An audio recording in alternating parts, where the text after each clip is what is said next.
Hello dear students, welcome back to physics online class. In last class we understood about that how that hydraulic lift and hydraulic brakes are going to work. So this hydraulic lift and hydraulic brake are works on the principle of Pascal law. From the Pascal law we are having applications, right?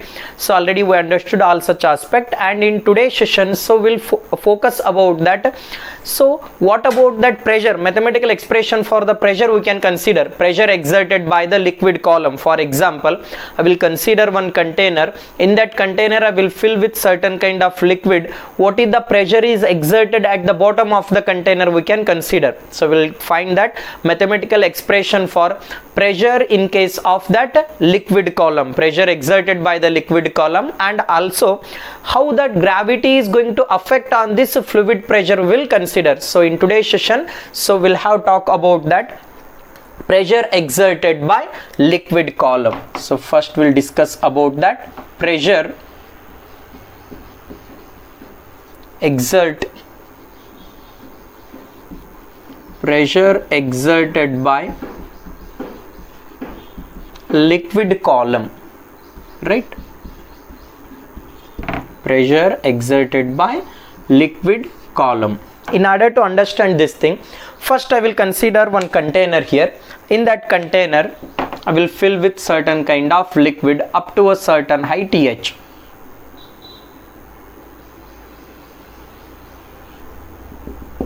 So this is one container.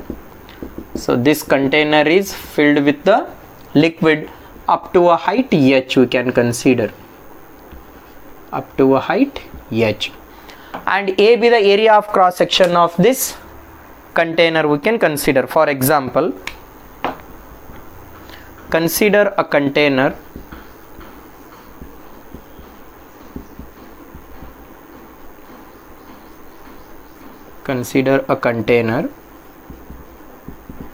filled with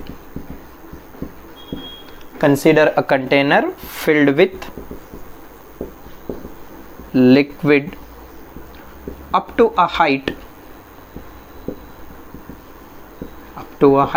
h, right? Let A be the area of cross section of the container, right? Now we'll discuss, now we will write that expression for weight of the liquid column here. So weight is acting vertically downward direction, weight which is equal to m into g. Weight of the liquid column.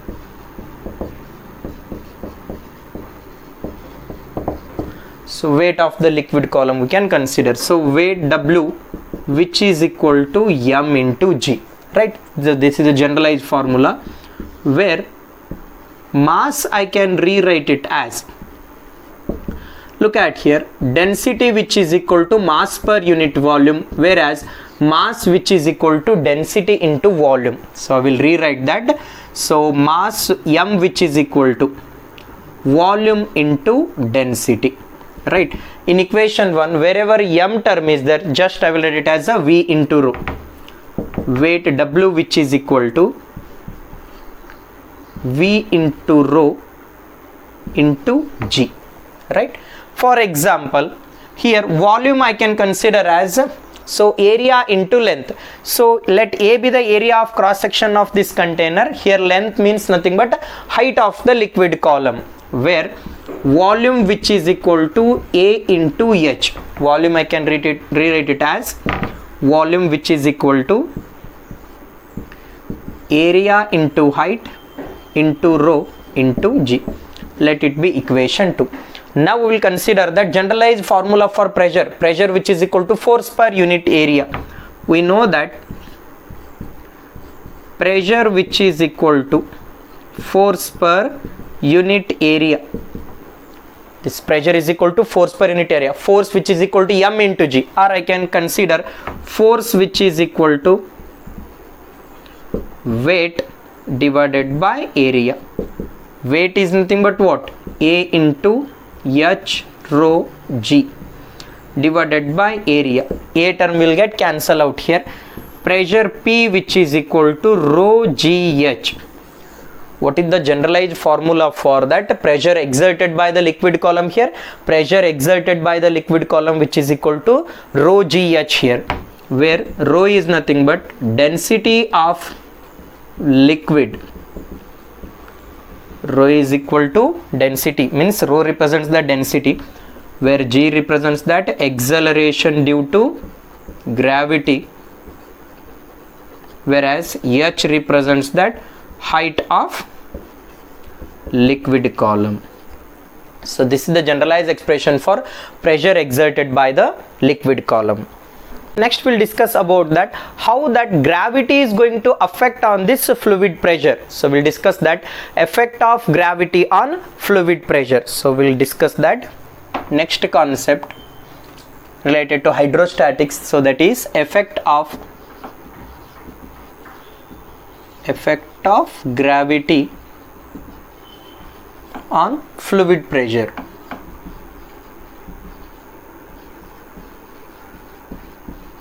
How that gravity is affect on this fluid pressure, right? In order to understand that effect of gravity on fluid pressure, I will consider one container here. Let us take one container. Wait a minute, I will draw on it.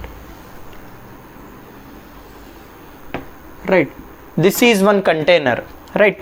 This container is filled with the liquid. So I will consider one cylinder here.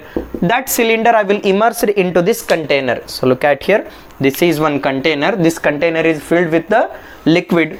So to this container I will take one cylinder. I will immerse that cylinder inside the container, right? So this liquid starts exerting a force here. So this force is acting in a upward direction. So force F1 is at the top, the force F1 is at the top. So this force is acting in a downward direction. The force F2, which is at the bottom, it is acting in a upward direction. So when that cylinder is immersed in the liquid, various forces are going to act on this cylinder. So what are those forces? Force F1 is acting at the top and force F2 is acting at the bottom here. So in case of hydrostatics, liquid is at rest position, then various force act on this cylinder I can consider. So various forces are nothing but F1 and F2. Here horizontal force I will not consider. Why? Because gravity is acting only vertically downward direction. So I will neglect that. Means I am not supposed to take that horizontal force here. Only vertical component of force I am considering here. So let us give that mathematical approach to the effect of gravity on fluid pressure here. So let us derive this. We'll consider one container here. Consider a container filled with fluid. Consider a container filled with fluid. Let cylinder is immersed in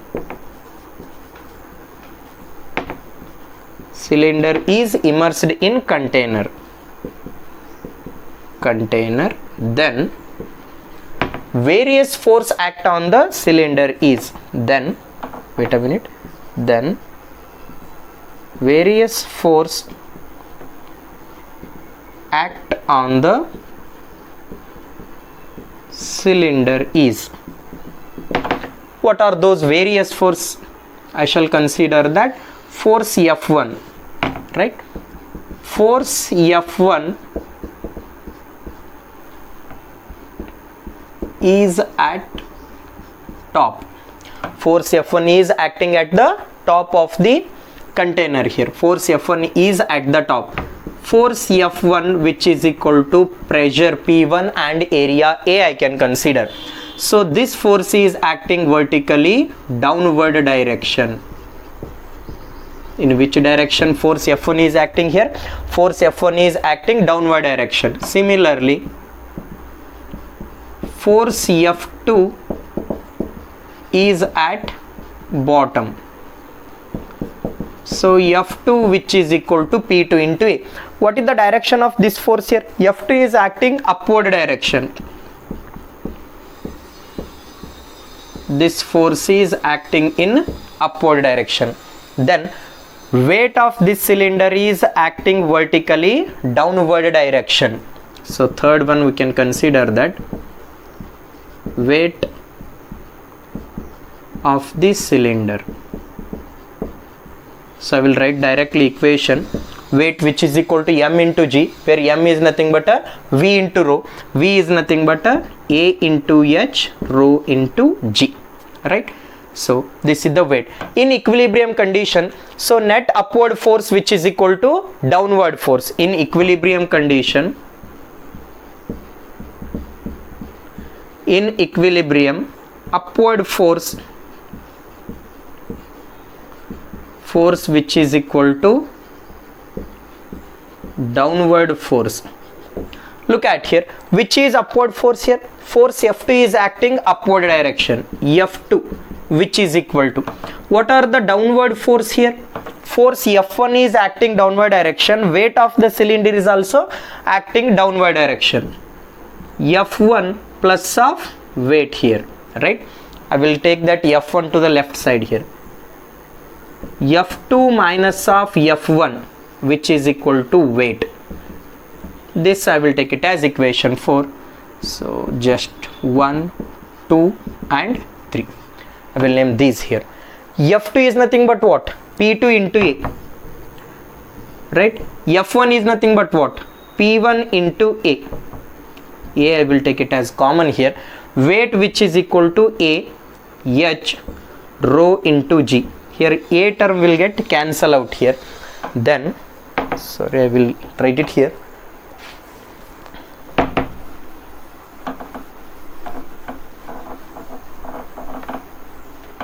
So P2 minus of P1 which is equal to P2 minus of P1 which is equal to rho GH, right? Or P2 which is equal to P1 plus of rho G into H I can consider. For my simplification, P2 I will take it as P, whereas P1 I will take it as P0. Both are same, so just for nomenclature, P2 I will take it as P here, P1 I will take it as P0 plus rho GH. So this is the mathematical expression for effect of gravity on fluid pressure here. So gravity is takes a role in case of that fluid pressure. So that mathematical expression P which is equal to P0 plus of rho GH we can consider. So this is the expression for effect of gravity